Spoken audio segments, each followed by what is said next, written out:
alicerçada em Jesus Cristo, que é, além de nosso alicerce, nossa pedra fundamental.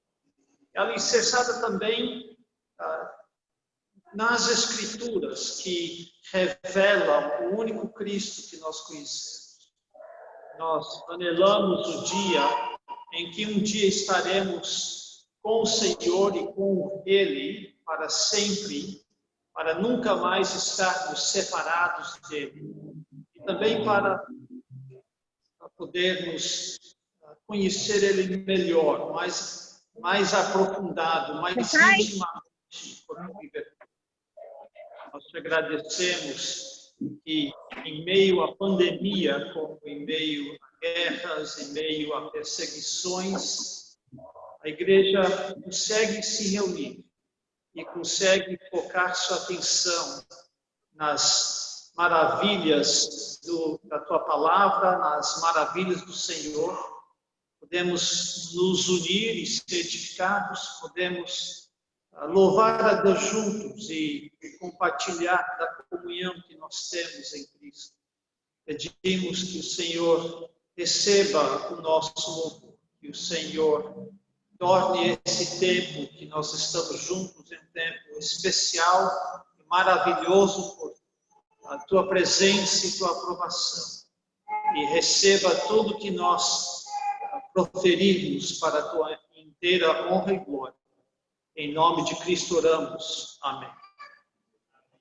Nós continuamos agora cantando sobre a palavra de Deus, que é divina, sábia e pura, no 214 do HCC.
Vamos cantar também o hino voz-melodia sobre a palavra de Deus, que alicerce tendes na Santa Escritura. E logo após teremos nossa leitura bíblica. Convido os irmãos a se colocarem em pé para cantar esse hino e depois continuar em pé para a nossa leitura bíblica. Que alicerce.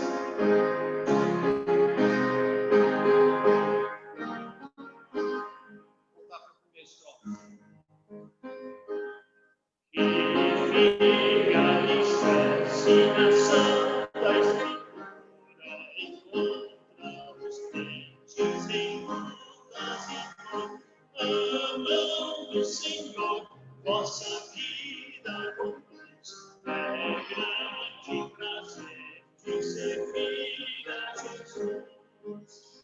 A igreja cristã e o lar da feliz. Louvai ao Senhor, ó fiéis varones, ao som da Escritura, com serviço.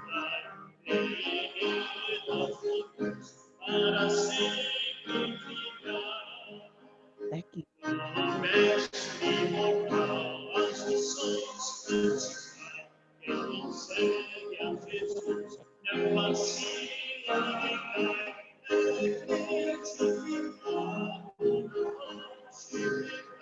será vencedor com as suas mãos. Venceu Cristo, chegará terrível aos jovens deste Brasil.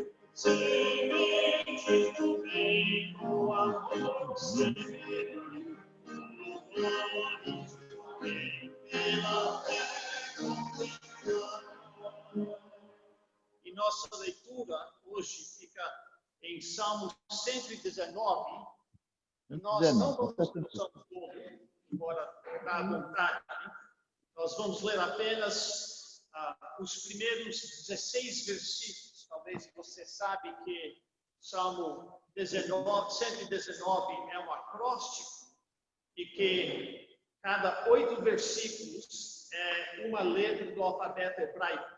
Então, nós vamos ler os versículos referentes a 2 letras do alfabeto hebraico. E o Salmo todo é sobre a palavra de Deus. Salmo 119, e vou ler dos versículos 1 ao 16. Acompanhe enquanto eu leio. Bem-aventurados os irrepreensíveis do seu caminho, que andam na lei do Senhor. Bem-aventurados os que guardam as suas prescrições. Só um minuto, eu estou numa versão errada. Deixa eu mudar a versão.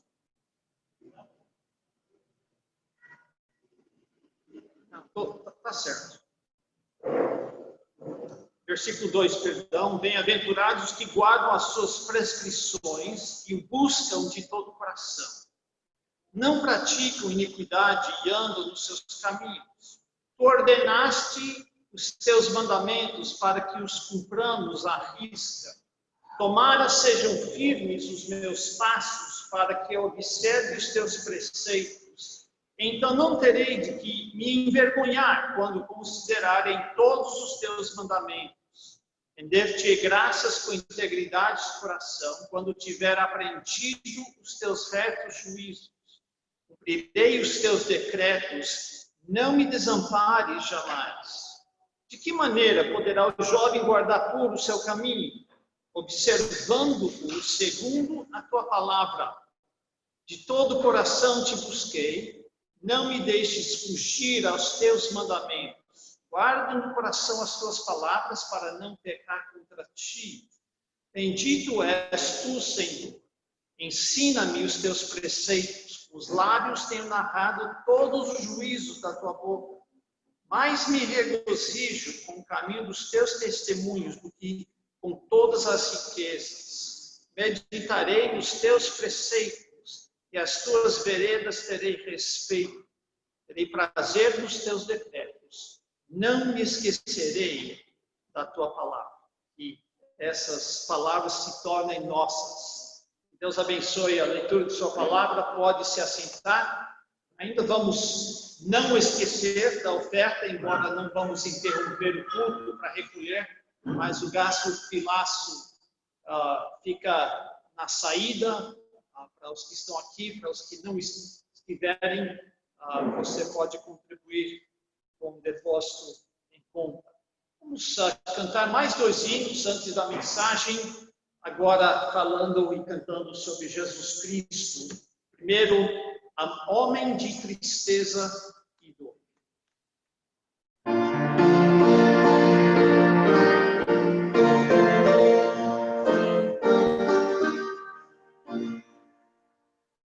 Homem de tristeza e dor, foi Jesus o sofrido, ora, pecador, aleluia, aleluia.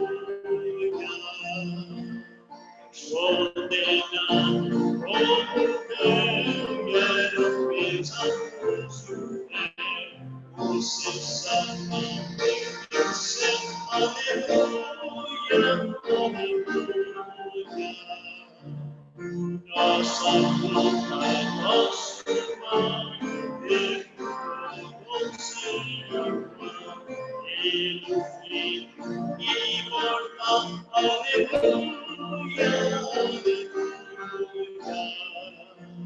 sobre a luz e sustentou, sua está Deus o Pai, beijando, aleluia, aleluia. Quando nós invocamos seus queridos anos, viveremos a cantar, aleluia, aleluia. E um dos meus hinos prediletos, amor, que por amor desceste, esse primeiro amor é Jesus Cristo, e ele por amor desceu para morrer em nosso lugar.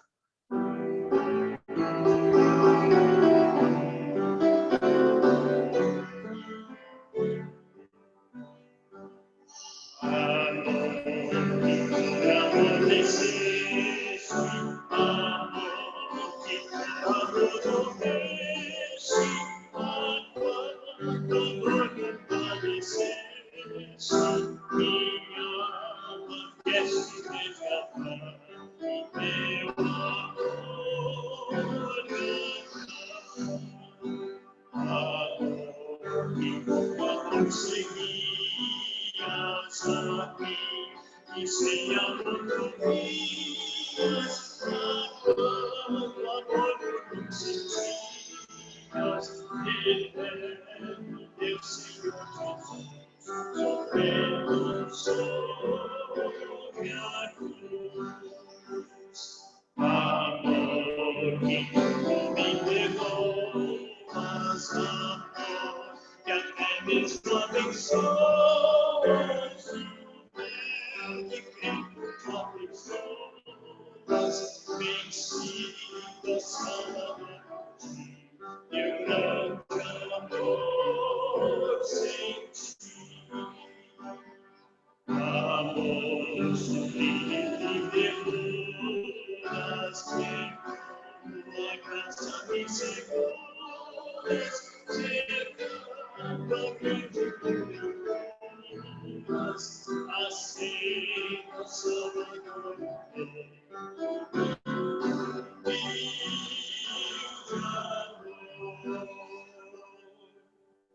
Amém. Que Deus abençoe esses hinos aos nossos corações, pastor.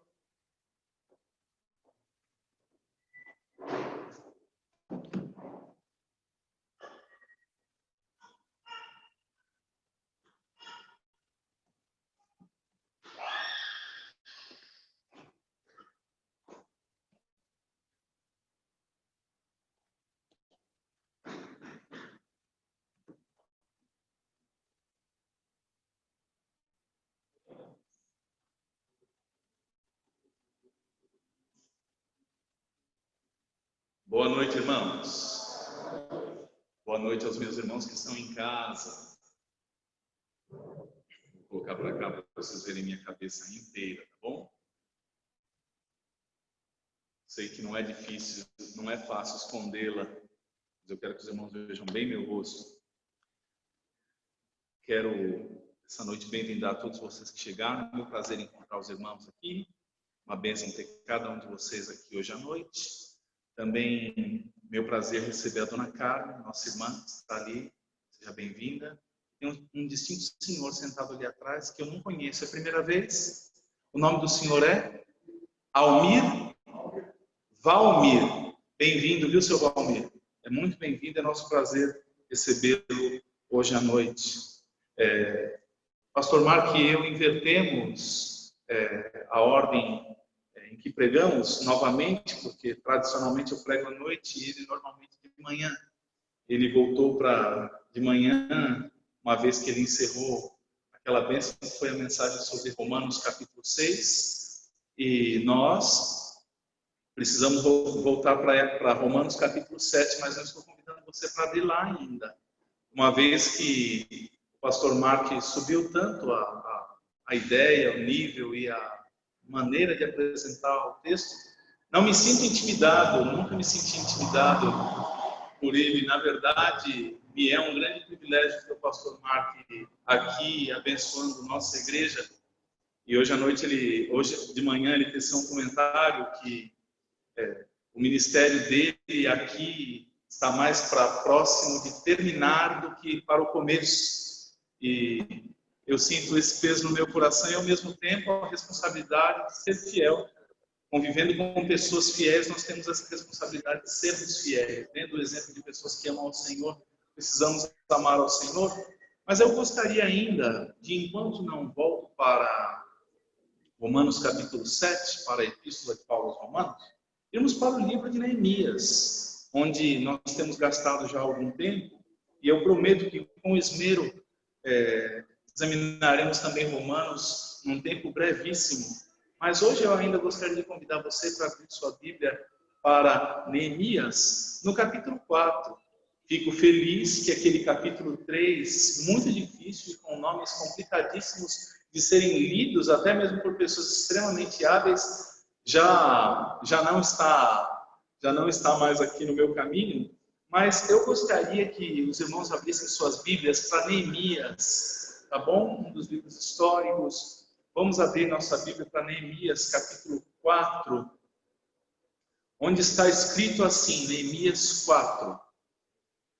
Tendo Sambalate ouvido que edificávamos um muro, ardeu em ira e se indignou muito, e escarneceu dos judeus. Então falou na presença dos seus irmãos e do exército de Samaria e disse: que fazem estes fracos judeus? Permitir-se-lhes a isto? Sacrificarão, darão cabo da obra num só dia? Renascerão, acaso, dos montões de pó as pedras que foram queimadas? Estava com ele Tobias, o amonita, e disse: ainda que edifiquem, vindo uma raposa derribará o seu muro de pedra. Ouve, ó nosso Deus, pois estamos sendo desprezados. Caia o seu opróbrio sobre a cabeça deles e faze que sejam despojo numa terra de cativeiro. Não lhes encubras a iniquidade e não se risque de diante de ti o seu pecado, pois te provocaram a ira na presença dos que edificavam. Assim, edificamos o muro, e todo o muro se fechou até a metade de sua altura, porque o povo tinha ânimo para trabalhar. Mas, ouvindo Sambalate e Tobias, os arábios, os amonitas e os asdoditas, que a reparação dos muros de Jerusalém ia avante, e que já se começavam a fechar-lhes as brechas, ficaram sobremodo irados. Ajuntaram-se todos de comum acordo para virem atacar Jerusalém e suscitar confusão ali. Porém, nós oramos ao nosso Deus e, como proteção, pusemos guarda contra eles de dia e de noite. Então disse Judá: já desfaleceram as forças dos carregadores, os escombros são muitos, de maneira que não podemos edificar o muro. Disseram, porém, os nossos inimigos: nada saberão disso, nem verão até que entremos no meio deles e os matemos. Assim faremos cessar. Quando os judeus que habitavam na vizinhança deles 10 vezes nos disseram: de todos os lugares onde moram subirão contra nós, então pus o povo por famílias nos lugares baixos e abertos, por detrás do muro, com as suas espadas e as suas lanças e os seus arcos. Inspecionei, dispus-me e disse aos nobres, aos magistrados e ao resto do povo: não temais, lembrai-vos do Senhor grande e temível, e pelejai pelos vossos irmãos, vossos filhos, vossas filhas, vossas mulheres e vossa casa. E sucedeu que, ouvindo os nossos inimigos, que já o sabíamos, e que Deus tinha frustrado o desígnio deles, voltamos todos nós ao muro, cada um à sua obra. Daquele dia em diante, metade dos meus moços trabalhavam na obra, e a outra metade empunhava lanças, escudos, arcos e couraças. E os chefes estavam por detrás de toda a casa de Judá.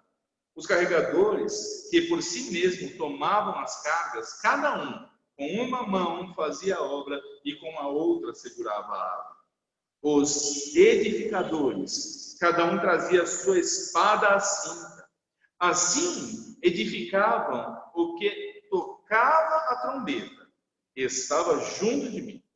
Disse eu aos nobres, aos magistrados e ao resto do povo: grande e extensa é a obra, e nós estamos no muro muito separados, longe uns dos outros, no lugar em que ouvirdes o som da trombeta, para ali acorrei e a ter conosco o nosso Deus pelejará por nós. Assim trabalhávamos na obra, e metade empunhava as lanças, desde o raiar do dia até o sair das estrelas. Também nesse mesmo tempo, disse eu ao povo: cada um com o seu moço fique em Jerusalém, para que de noite nos sirvam de guarda e de dia trabalhem. Nem eu, nem meus irmãos, nem meus moços, nem os homens da guarda que me seguiam, largávamos as nossas vestes. Cada um se deitava com sua arma à sua direita. Ó nosso Pai Celestial, nós estamos orando na Tua presença, pedindo, Senhor, a Tua bênção, a Tua misericórdia, a Tua graça, o Teu favor, a Tua mão poderosa sobre nós. O Senhor cuidando de nós, e eu peço que o Senhor nos guie para a compreensão da Tua palavra, que a aplicação feita pelo Teu Espírito possa, ó Deus, nos soerguer, nos levantar espiritualmente.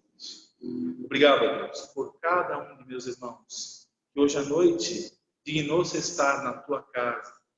Pai Santo, obrigado, porque a dignidade que temos advém do Senhor. Obrigado, porque somos fruto, ó Deus, da Tua grande misericórdia e amor.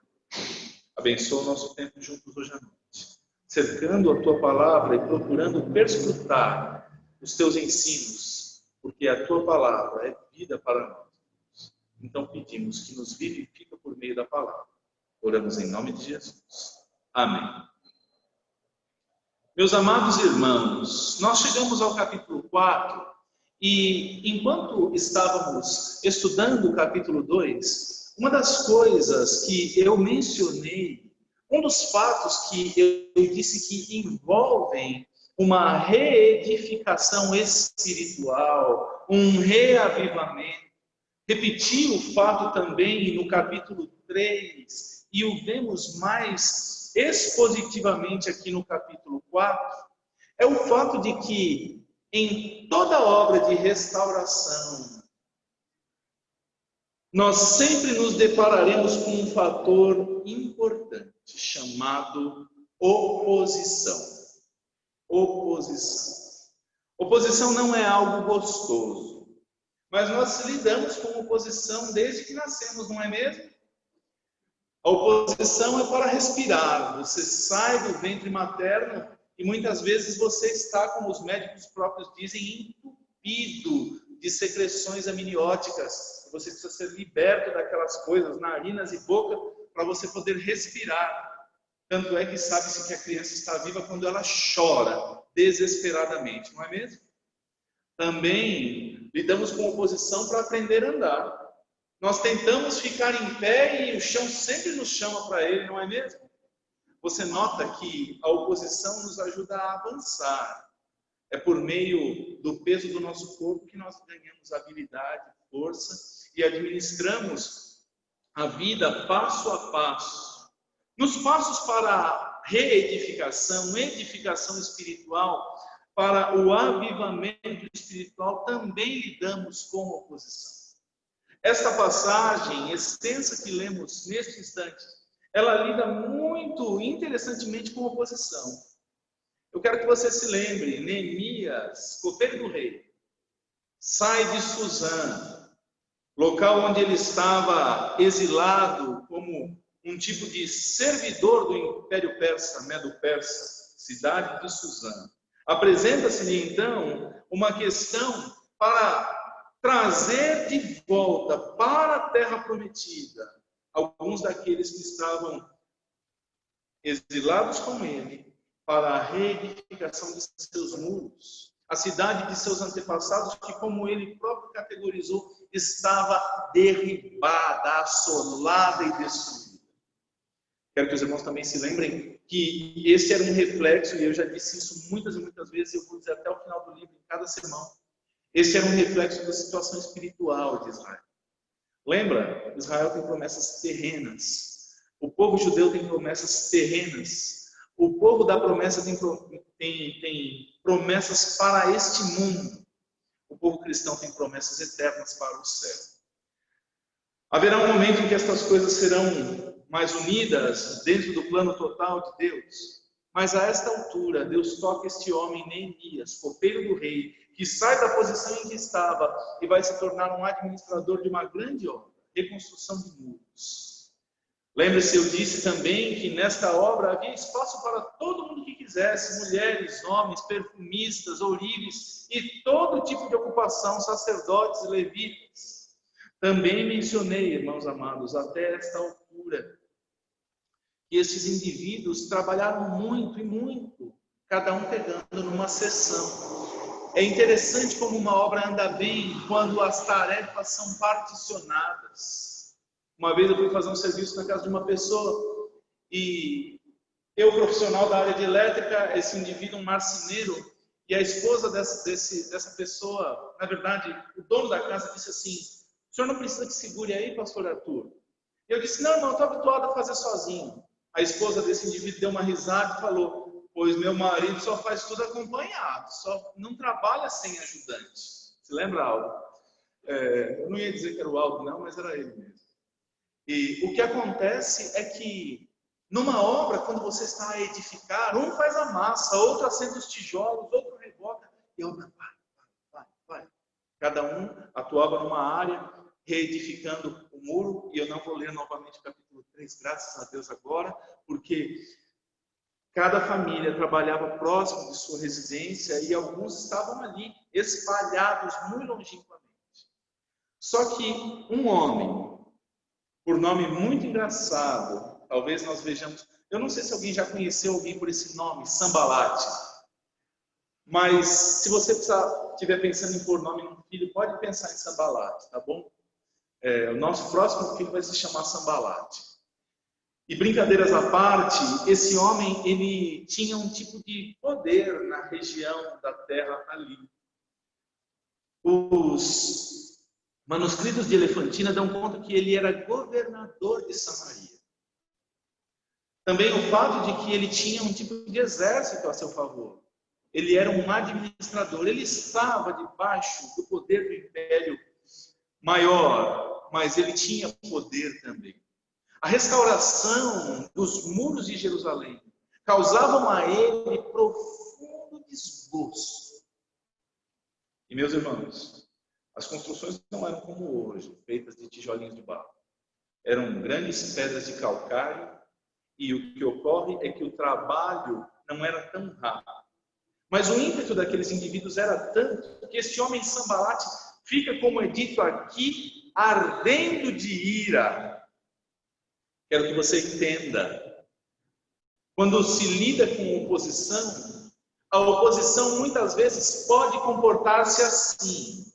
Primeiro, ela vem na forma de enfraquecimento do propósito. Enfraquecimento do propósito. Desvio do propósito. A razão de eu dizer isso é porque quando você começa alguma coisa, algumas vezes você está indo por um caminho como o pastor Marco mencionou hoje de manhã, a história do motorista, daquele que conduzia aquele grupo musical do qual ele participava. Ele se desvia do caminho e insiste no seu desvio, até que por fim, 4 horas e tanto depois, ele reencontra o caminho. Menciono este fato, irmãos, porque é muito fácil ter enfraquecimento no propósito. Você sabia que segunda-feira é o Dia Internacional da Dieta? Segunda eu começo minha dieta. Talvez você próprio já se propôs a emagrecer, perder algum peso, ou começar a fazer exercício físico e diz, não, segunda eu começo, eu vou tomar só essa Coca-Cola hoje, segunda-feira eu vou zerar o açúcar na minha vida.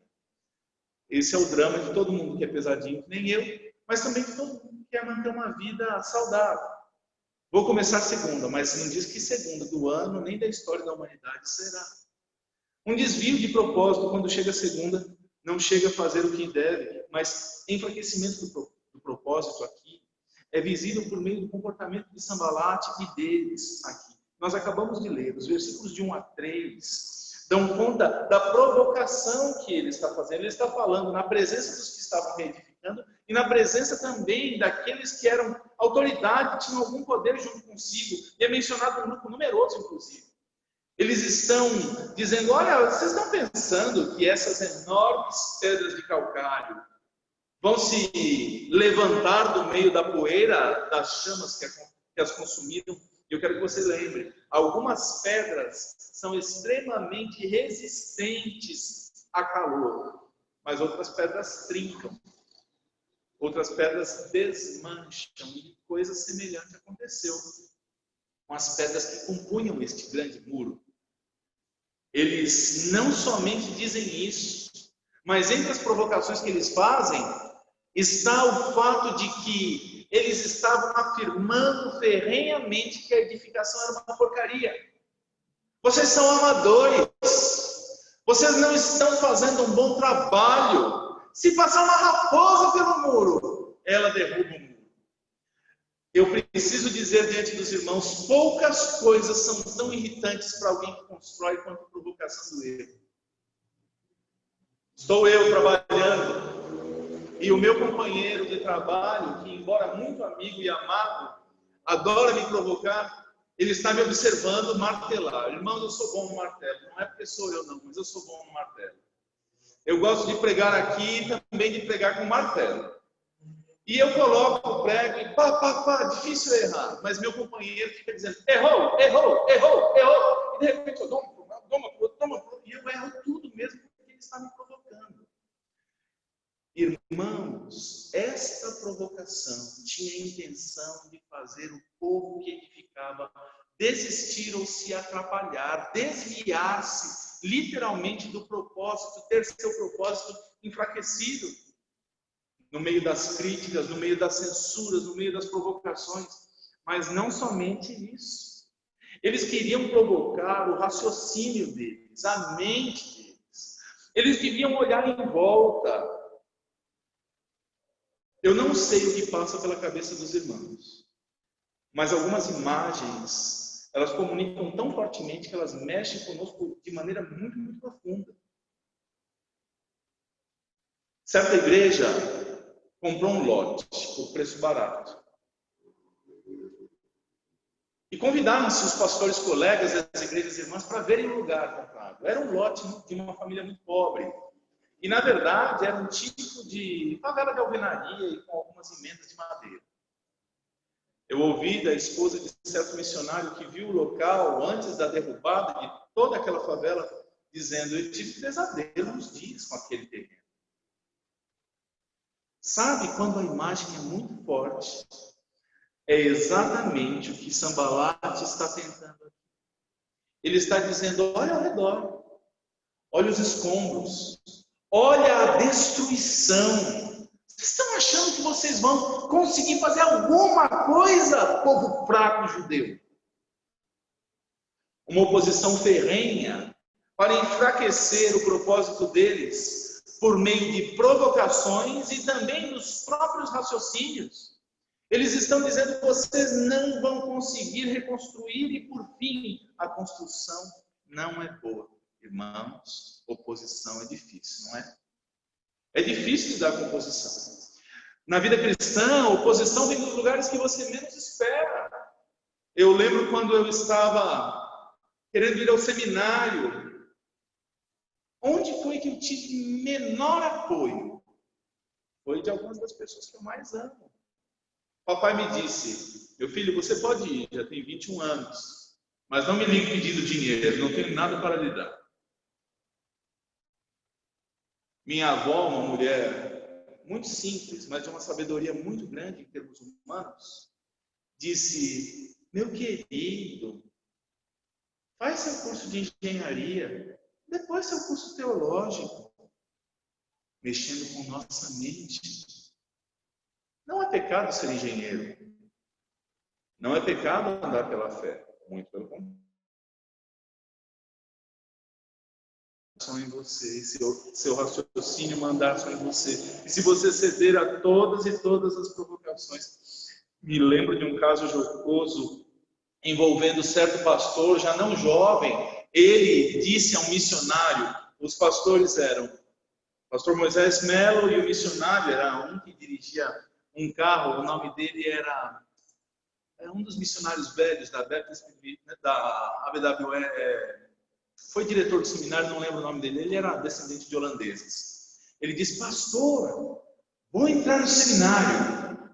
Aquele pastor, diretor do seminário e também professor lá, olha para ele e diz: ô Moisés, você é muito velho. Em lugar de se congratular que aquele homem aceitou o chamado do Senhor, o pastor serviu por mais de 40 anos. Só para que os irmãos entendam, oposições na vida cristã muitas vezes vêm dos lugares onde a gente menos imagina. Pode estar dentro do seu lar. Pode ser de uma pessoa da própria fé.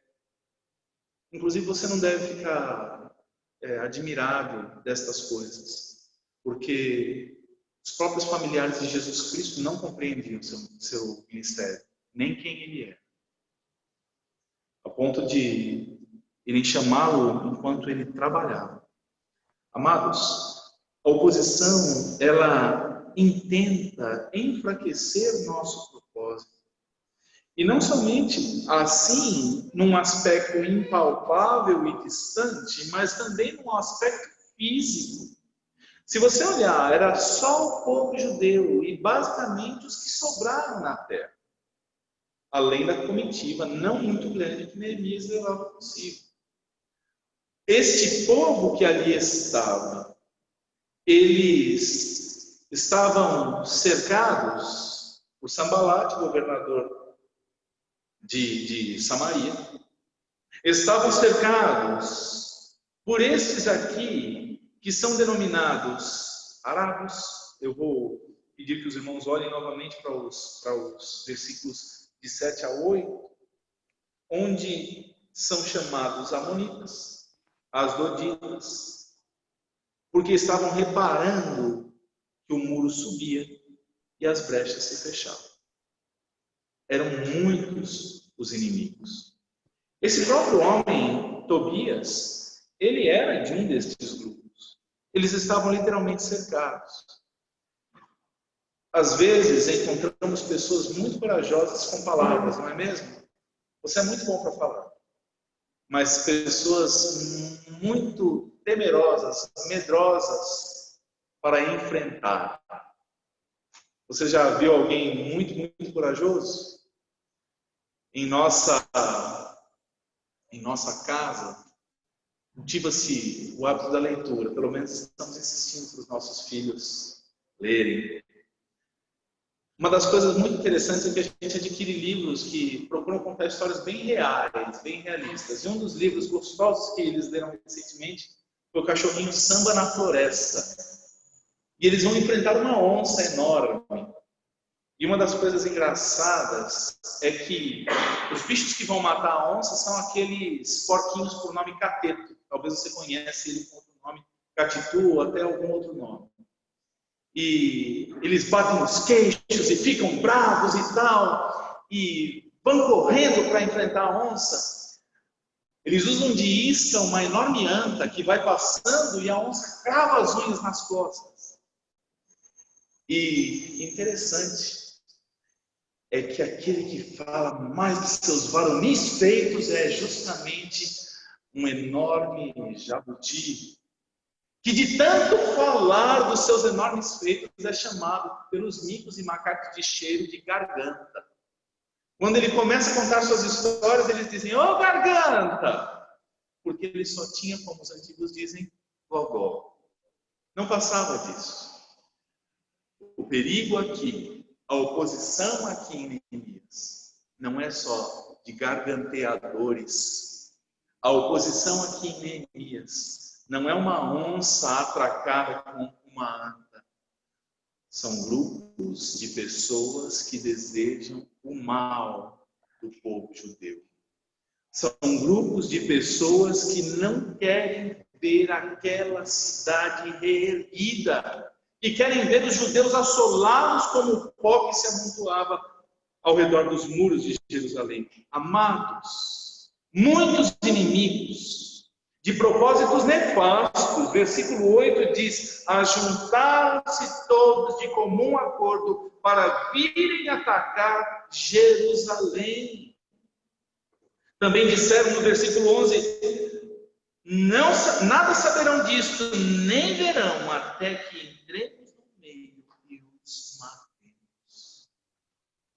Não era uma brincadeira, não era um discurso no Facebook, era na verdade um perigo real, oposição real e motivações pecaminosas. O próprio versículo 7 diz que eles tinham este intento de não verem a obra ir avante.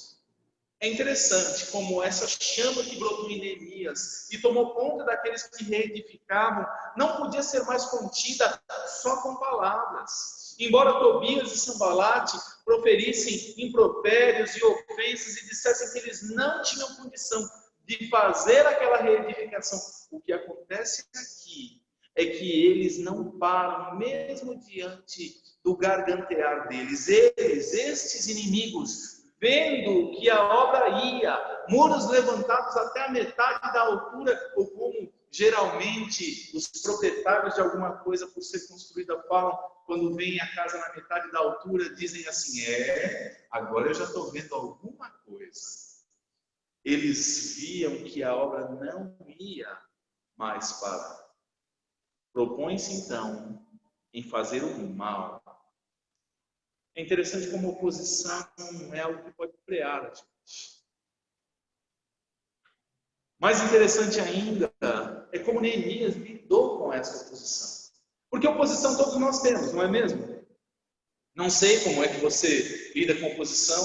Às vezes a oposição para você foi o tempo. Hoje nós vimos os nossos irmãos mais cedo, o pastor Lailton e a irmã Justa, dando graças ao Senhor, porque pegaram uma aquaplanagem, um trecho de estrada, e com menos de 15 segundos o carro já estava parado, estava todo mundo seguro. Dizem que a irmã Josi clamou a São Lailton, mas diz que São Lailton não tinha poder para resolver a questão. Né?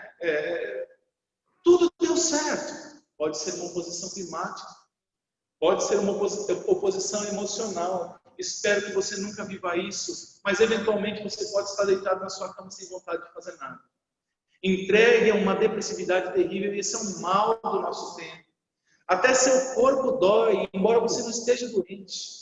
Talvez uma tristeza profunda, talvez um desentendimento profundo, talvez ofensas e afrontas causadas pelos seus filhos e rebentos, talvez a preocupação, um salário que diminuiu, talvez um emprego que é inseguro, talvez coisas dentro da sua mente que nem aconteceram ainda. Oposição pode ser também aquele vizinho que quer brigar com você e você não quer brigar com ele. Oposição pode vir da parte também de uma pessoa com quem você esbarrou e infelizmente travou inimizade em lugar de amizade. Mas eu quero dizer a vocês, irmãos, hoje à noite, Neemias, com enorme sabedoria, com esse dom de administrar que Deus deu a ele, ele toma algumas medidas. E ele não tinha por onde começar, senão este ponto. Dê uma olhada aí no versículo 4. Logo que essas palavras ofensivas são proferidas, diz que Neemias orou dizendo, ó nosso Deus, ouve, pois estamos sendo desprezados. É um tipo de oração imprecatória. Ele está pedindo a Deus para que o juízo de Deus recaia sobre aqueles que proferem essas palavras. Caia o seu opróbrio, vergonha, até a ideia de desgraça sobre a cabeça deles e faça que seja um despojo numa terra de cativeiro. Literalmente, Neemias está orando para que Sambalate e Tobias, esses que pronunciaram tão maleficamente, pudessem viver a miséria que o povo de Jerusalém viveu.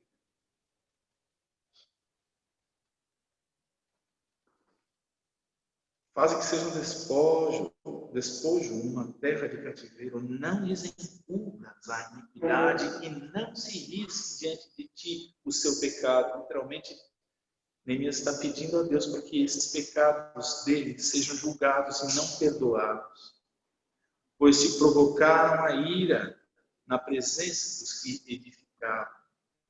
Também, se você acha que essa passa um pouco longe de ser uma oração, talvez pelo conteúdo, eu peço que você dê uma olhadinha na primeira parte do versículo 9. Porém, nós oramos ao nosso Deus. É interessante você pensar que eles estavam numa obra física. E eles estavam constantemente em oração. Neemias, quando pede autorização para sair da terra, antes disso ele ora. Quantos meses? Você se lembra? Faz um gesto para mim. Quantos meses? Você lembra quantos foram? Isso, dona Anitta. Isso, pastor. Quem mais lembra? Isso, muito bem. Gosto quando vocês guardam. 4 meses de oração. Na hora que o rei disse, o que você me pede? O que ele faz? A primeira coisa, eu tenho certeza que ele não ficou 4 meses mais em oração. Ele ora num instante. Então orei ao Deus do céu. Oração, irmãos, oração, irmãos, oração, irmãos. Antes de tomar qualquer providência, a oração. Vai lidar com a oposição, está sentindo ferrenha a oposição. Ore, ore, ore, ore. Oração, irmãos. Oração muito negligenciada. Oração não é repetição. Oração não é uma reza. Oração não é um bate-papo irreverente. Oração não é uma série de queixumes. Oração é um tempo de comunhão com Deus. De comunhão autêntica. Uma comunhão verdadeira e sincera que reconhece quem Deus é. Que reconhece o plano divino sobre sua vida. Que reconhece o domínio dele sobre todas as coisas. Oração é um tempo em que você tem para dar graças e para apresentar tudo aquilo que afeta o seu coração. Muito tempo depois que Neemias escreve seu diário, o qual creio temos hoje como o livro de Neemias, muito tempo depois, o apóstolo Paulo, falando à estimada igreja de Éfeso sobre as armas da fé, e eu convido você, Gálatas, Efésios, Filipenses, Colossenses, e vamos para lá, Efésios. Irmãos, não deixem de participar do nosso estudo de Filipenses. Está tão gostoso, mas está tão gostoso. Eu acho que eu podia até para o pastor Marco começar de novo Filipenses, porque está muito gostoso. É verdade, irmãos, tem sido uma grande bênção. Eu lamento por você que não tem participado. Está perdendo mesmo, está perdendo muito. Está perdendo muito, muito, muito, muito. Está se atrasando 100 anos na sua vida espiritual. É sério, irmãos. Mas aqui em Efésios, capítulo 6, é dada a descrição do combate cristão. Diz assim: quanto ao mais, sede fortalecidos no Senhor e na força do seu poder, revestidos de toda o que diz sua Bíblia aí. A armadura de Deus. É isso mesmo que está na sua Bíblia?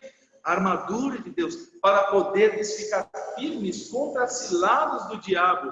Ou seja, existe um opositor e existe alguém que tem que estar pronto para lidar com essa oposição. Versículo 12, porque a nossa luta não é contra o sangue e a carne, sim contra os principados e potestades, contra os dominadores deste mundo tenebroso, contra as forças espirituais do mal nas regiões celestes. Portanto, tomai toda a armadura de quem? De Deus, para que possais resistir no dia mau e depois de ter desvencido tudo, permanecer inabaláveis. Estai, pois, firmes. E vão aí os itens da armadura. Cingindo-vos com a verdade, vestindo-vos da couraça da justiça, calçai os pés com a preparação do evangelho da paz. E essa é uma figura tão linda, né? O soldado romano, ele usava nos pés não sapatos, mas sandálias. E se você já morou no interior, sabe do que eu falo. Os terrenos, com exceção de algumas estradas, não havia pavimentação como nós as conhecemos hoje. As estradas eram de terra batida, muitas vezes até um pouco pedregosa. E você que já andou numa estrada de terra, você sabe do que eu falo. É muito fácil cair, não é mesmo? Principalmente num dia como hoje. Você já viu como os antigos faziam para que suas botinas ficassem bem firmes num terreno com probabilidade de queda? Colocava-se na sola, tomara que meu sapato não esteja furado, mas colocava-se na sola uns cravos. Vocês lembram disso? Alguém já viu isso? Para que quando você vai andando, aquilo lá trava no chão, literalmente. Ouvi até certa história muito engraçada de um indivíduo que foi num banco enorme, chão de mármore, lustrado, cera de carnaúba em tudo. Ele chega nesse banco, um fazendeiro rico, mas simplão, como a gente costuma dizer. Na hora que ele entra, diz que os pés começam a patinar para todo lado e ele escorrega e cai. Novamente tenta levantar-se, as pernas abrem, ele vai para o chão, anela ali de novo. Então o gerente do banco, muito amigo e conhecedor dele, diz: seu fulano, chega engatinhando mesmo, depois o senhor se levanta. Irmãos, os cravos numa estrada pedregosa, barrenta ou terreno de mata, têm a finalidade de nos dar estabilidade. Na vida cristã, o que nos dá estabilidade são esses pés calçados com o Evangelho da Paz. Mas eu não estou pregando em Efésios, embora esse trecho seja um dos meus queridos trechos de Efésios, mas estou falando do que é que faz com que você vista-se desta armadura. Diz aqui: embraçando sempre o escudo da fé, com o qual podereis apagar todos os dardos inflamados do maligno. Tomai também o capacete da salvação, e a espada do Espírito, que é a palavra de Deus. E olha como isso é feito. Com toda, o que diz sua Bíblia? Com toda oração e súplica. Orando em todo o tempo, no Espírito, e para isso vigiando com toda perseverança e súplica por todos os santos e também por mim, para que me seja dada no abrir da minha boca a palavra para, com intrepidez, fazer conhecido o mistério do Evangelho, pelo qual sou embaixador em cadeias, para que em Cristo eu seja usado para falar como me cumpre fazê-lo, mas o meu cumpre é a oração. É a oração. Talvez você diga: pastor, mas que ligação tem isso com Neemias? Irmãos, eles estavam enfrentando uma oposição ferrenha.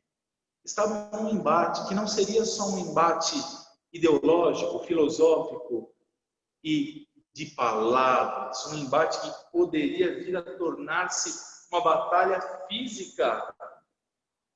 Vai lidar com a oposição, você percebe a oposição, ore. Irmão, se você não tem vida de oração, você tem uma vida de fé destruída. Se você não ora, a sua vida de fé está falida. O Dr. Steven Lawson, ele disse certa vez que você pode conhecer o nível da pregação dos ministros de determinada igreja, o nível da sua erudição, indo à mensagem da escola dominical. Você pode perceber a paixão deles pelo evangelismo, indo ao culto vespertino. Mas você só saberá o estado espiritual da igreja do culto de oração. Há igrejas que perderam seus cultos de oração. Há grupos que não oram mais reunidos. Ore, não só no culto, mas em todo o tempo. Em todo o tempo. Nós cantamos isso uns instantes atrás. Na igreja cristã e no lar tão feliz. Oração. Mas não para por aí. Lidar com oposição envolve oração, mas envolve também prevenção.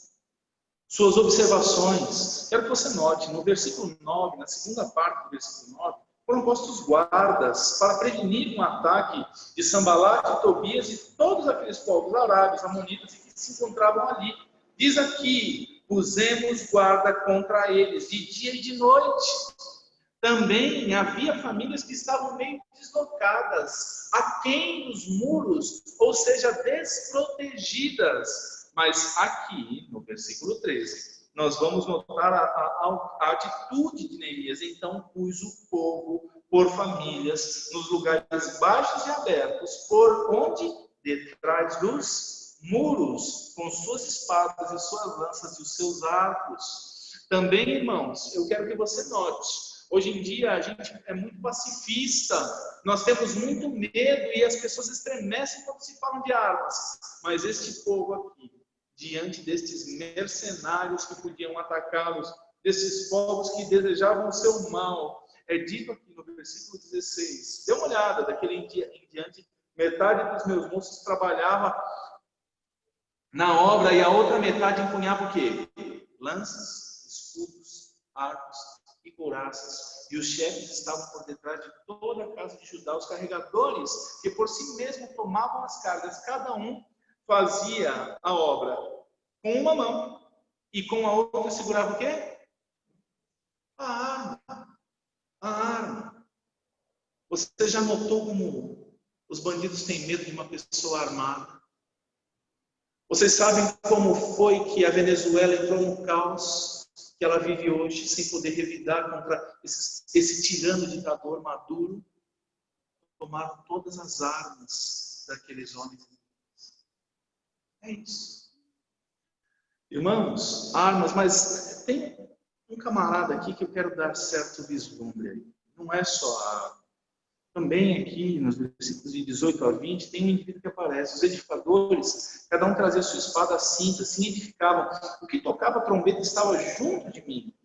Disse eu aos nobres e magistrados, ao resto do povo, grande e extensa é a obra, estamos nós, num muro muito separado, longe uns dos outros, no lugar em que ouvirdes o som da trombeta, ali acorrei a ter conosco o nosso Deus, elejará por nós. Ou seja, havia também um alarme, um corneteio, que estava com Neemias, que estava de vigia. Irmãos, oração, uma atitude íntima, pessoal. Prevenção, precaução, algo físico, real e palpável. Mas quero dizer também, por fim, uma obra de restauração. No lidar com oposição, a sabedoria do Senhor registrada aqui no livro de Neemias nos diz: continue, persista. Eu digo isso porque os versículos de 14 até o versículo 16 diz assim: inspecionei, dispus-me e disse aos nobres, aos magistrados e ao resto do povo: não os temais. Lembrai-vos, presta atenção, lembrai-vos do Senhor, grande e temível, e pelejai por vossos irmãos, vossos filhos, vossas filhas, vossa mulher e vossa casa. E sucedeu que, ouvindo os nossos inimigos, que já o sabíamos e que Deus tinha frustrado o desígnio deles, voltamos todos nós ao mundo, cada um a sua obra. Daquele dia em diante, metade dos meus moços trabalhava na obra e a outra metade empunhava lanças e o parque novamente. Continue, continue, não pare, não pare. A vontade de parar muitas vezes é muito grande, não é, irmãos? Às vezes dá uma vontade de jogar a toalha, né? Ah, vou desistir de tudo, esse negócio está muito difícil. Já pensou assim alguma vez? Quem trabalha com obra pensa isso todo dia, não é, Alva? Não, vou para casa agora, não aguento. Quem está lendo uma literatura difícil pensa isso todo instante. Se você quer começar a sentir gosto de alguma coisa difícil, comece a ler Abolição do Homem, do C.S. Lewis. Não é um livro difícil. Mas eu garanto que você vai pensar: não, eu vou desistir, isso aí está alto demais para mim. O pastor Marco vai te encorajar a não desistir, eu também. Não é, pastor? Continue, insista. Não estou entendendo nada. Vai para adiante. Não precisa entender tudo agora. Depois você volta e lê de novo. Não é, bem? Amados, persista. Na carreira cristã, na batalha cristã, é a insistência que vence, irmãos. É a persistência que vai nos levar até o final. Então dá para perder a salvação no meio do caminho? Não é isso que eu estou falando. O que eu estou falando é que devemos persistir, continuar, insistir, avançar. E mais, irmãos, se encoraja você mesmo. Quando Neemias se levanta para encorajar aqueles que estão trabalhando, eu quero que você lembre, a oposição causa muito desencorajamento. Dá uma olhada aí, ó. Versículo 10. Então disse Judá: já desfaleceram as forças dos carregadores, e os escombros são muitos de maneira que não podemos edificar o muro. Eu li dessa forma até jocosa, para que os irmãos entendam. Às vezes, a gente não consegue olhar e ver uma coisa boa. Me perdoe falar tanto de construção, mas estou com um muro sendo reconstruído. E pastor Laírton e eu temos tentado ser extremamente pacientes com meu tio, que pensa ser um grande construtor, mas que não entende nada de construção, coitadinho. Eu digo isso porque ele sobe lá para nos dar dicas de construção e de como fazer bem feito o telhado. Então ele tem opiniões sobre tudo. Mas ele, olhando a obra que está sendo feita, ele não consegue bater o olho naquele mundo de madeira e telhas que lá estava e os escombros das muretas que nós desmanchamos. Ele não consegue olhar e ver o telhado pronto. Isso só entra na cabeça de quem constrói. Com um sermão, muitas vezes é assim. Você olha para um certo texto e depois de passar pelo mesmo texto umas 15, 20 vezes, parece que as coisas vão indo cada coisa para o seu lugar. E o sermão toma forma da maneira como você deve entender e até apresentar.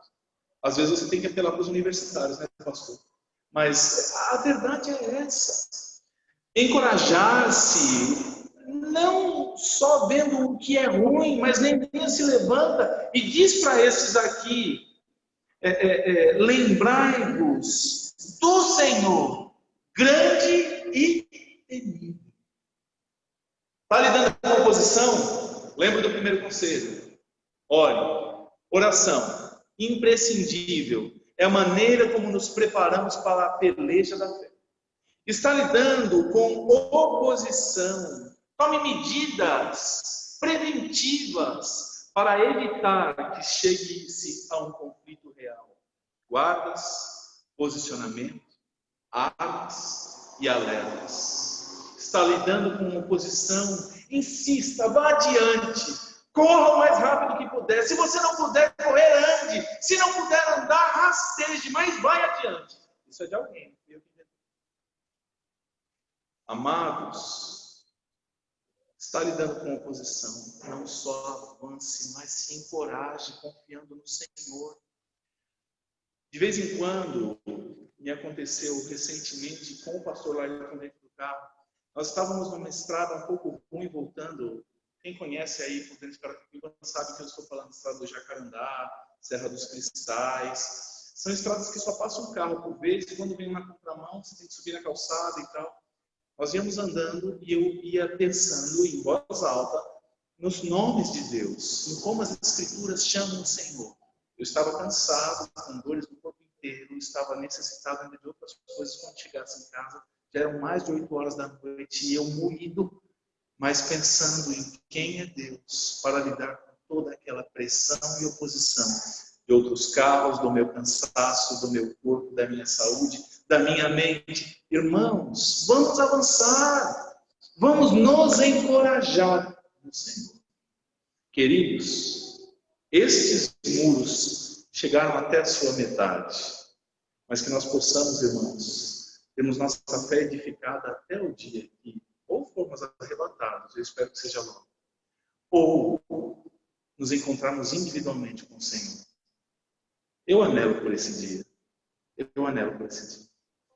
Eu preciso dizer aos irmãos, eu tenho sido muito abençoado mesmo. Talvez você vai dizer, mas pastor, o senhor não é pastor? Mas por que um pastor não pode ser abençoado?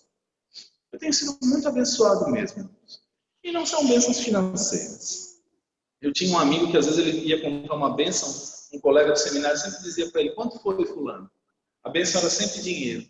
Mas a bênção que eu quero compartilhar, irmãos, recentemente, é de como minha mente tem estado desperta para a minha posição em Jesus Cristo. E como isso tem sido edificante para a minha vida. E quando eu penso no muro, só penso em edificação. Me lembrei esses dias, até com bastante prazer, andando pelo bairro onde eu morei quase minha vida toda. Na verdade, metade da minha vida agora, né? Quase minha vida toda. Eu vendo a miséria daquele lugar. E eu me lembrei do gênio liberto da história do Aladim, que foi mencionado como ilustração. O pecado não terá domínio sobre vós. O gênio dizia assim para o seu amo, me manda fazer alguma coisa. E ele fala, gênio, eu quero tal coisa. E ele diz, não, e dá risada. Toda aquela miséria e o clamor daquele povo pelo Evangelho. E eu vendo todas aquelas coisas, pensei, como Deus foi misericordioso comigo, me tirando desta situação. Como Ele me salvou graciosamente. E eu posso dizer não para todas estas coisas que eu estou vendo, vi e vivi nesse lugar. Meus amados, como é maravilhoso ser edificado na palavra do Senhor. Tem sido uma bênção para mim. Nossos estudos bíblicos nas terças, os estudos no domingo de manhã, os estudos no domingo à noite. Tem sido uma maravilha compartilhar essas coisas em grupo de oração com os irmãos. Quer uma bênção maior? Você pode fazer isso da sua casa. Não é mesmo?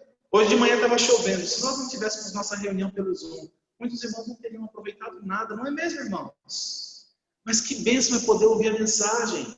Que bênção é poder ter aquele canal no YouTube para ouvir. Irmãos, vamos crescer para a glória do nosso Deus. Vamos edificar não só até a metade, mas até o final. Vão vir oposições? É claro que vai. É o cônjuge que muitas vezes oferece oposição. São os filhos que oferecem oposição. É a circunstância, a natureza financeira, pensamento, emoções. Até nossas afeições, desreguladas algumas vezes, oferecem oposição. Mas vamos orar, nos preparar, persistir, continuar nos encorajando, porque o nosso Deus é grande e terrível. Não há outro Deus como Ele. Ó nosso Pai Celestial, obrigado por essa noite. Obrigado pela tua bênção, obrigado pela tua palavra, obrigado pelo modo como o Senhor tem cuidado de nós. Obrigado, Deus, pela salvação em Cristo. Abençoa, Senhor, meus irmãos, cada um os nossos queridos que nos visitam hoje à noite, cada um dos membros, os que nos acompanham em casa, os que nos acompanharam pelo YouTube. Derrama as tuas bênçãos sobre eles, eu peço. Obrigado por esta noite e por essa linda história, por essa história inspirada, por essa história verídica deste homem incendiado pelo amor do Senhor e pela tua causa, que levou adiante um duro trabalho, cheio de oposição, mas que trabalhou duramente para a glória do Senhor e conseguiu seu objetivo.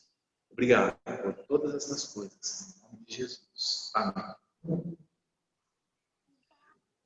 Eu quero lembrar você que na terça-feira, 20 horas, nós temos nosso estudo bíblico em Filipenses. O link é colocado no grupo da igreja. E talvez você vai poder receber esse link se você me procurar. Você, pastor, pega meu contato do WhatsApp e passa para mim o link da nossa reunião de estudo bíblico. Eu queria muito que você participasse, tenho certeza que você vai crescer muito. Vai crescer muito. Quinta-feira, nosso tempo de oração. Tem tantas bênçãos para compartilhar, não é mesmo? Deus tem sido tão misericordioso. Vem orar com a gente. Oração, oração, oração. Para enfrentar as oposições. Também não esquece, por favor. Nós não temos interesse em riqueza. Mas a obra do Senhor precisa da sua generosidade. Nós temos compromissos a honrar. Muitos compromissos. Pessoas, e esse próprio ministério depende de suas doações. O gasofilácio está ali, ao lado do irmão Celso. Nós não interrompemos nossa mensagem para nem a nosso culto, nossa adoração, para o tempo de contribuição. Mas se você veio pronto, o gasofilácio está ali. Antes de ir embora, você coloca a sua doação ali, sua contribuição ali, tá bom? Para que essa obra continue, para que nós possamos pagar pela água, a luz e tudo que usamos aqui. Eu agradeço muito ao Senhor pela disponibilidade dos irmãos, por aqueles que se dispuseram a vir nos ajudar a limpar a igreja, também pelas orações dos irmãos. Deus tem sido muito misericordioso e gracioso conosco. Continue orando por nós, por mim, pelo pastor Marco, pelo pastor Lailton, pelas respectivas famílias. Irmã Anitta vai tocar um hino ao piano, e o meu desejo é que você tenha uma semana maravilhosa na presença do Senhor. 4 vezes também para o 4, tá bom? Deus te abençoe.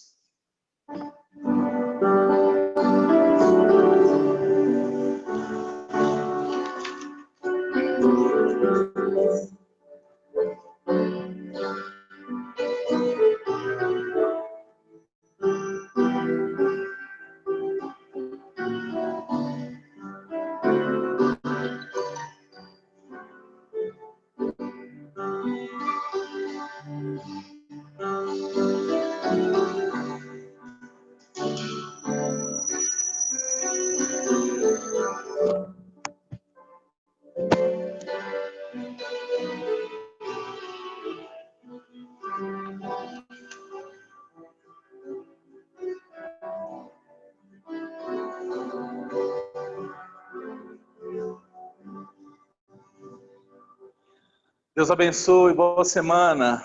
Boa noite, meus irmãozinhos. Tira o mudo para a gente ouvir vocês.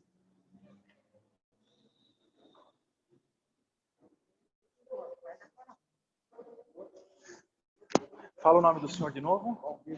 Valmir. Muito bem-vindo, viu, seu Valmir? Mora aqui perto da gente? Ah, que bênção. Que bom que veio. Lá do Toninho. Não entendi. Lá do Mercadinho Toninho. Ah, que legal. É muito bem-vindo. Além desta igreja, frequenta alguma outra? Não? É bem-vindo, viu? Sempre que quiser chegar, é muito bem-vindo. Deus abençoe. Deixa eu pôr máscara, né? Deixa eu pôr máscara, né? Passar coronavírus para todo mundo aí.